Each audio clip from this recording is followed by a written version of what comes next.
सांगवाने जय जगन्नाथ। आईस बार टिके आईस नहले कौन चलुची, टिके माछ कि टिके चिकेन मटन नहले किंतु आज बापा नहीं आसले मार्केट रू देसी चिकेन। मु भाविली कड़े तो सब दिन रोषे होची, आज माटी हांडी ट्राए करबा।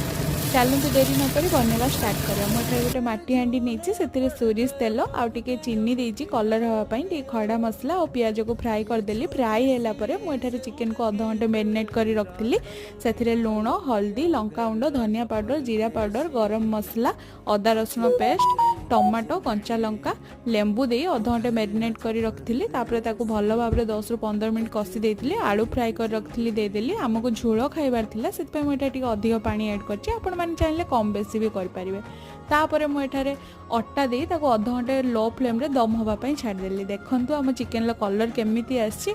समस्ते घरे कहले माटी हांडी रे चिकेन झोल एते टेस्टी लागुछि। आपण माने भी थरे एमिति ट्राई करी देखंतु, आपण मानकु भी निहाती भल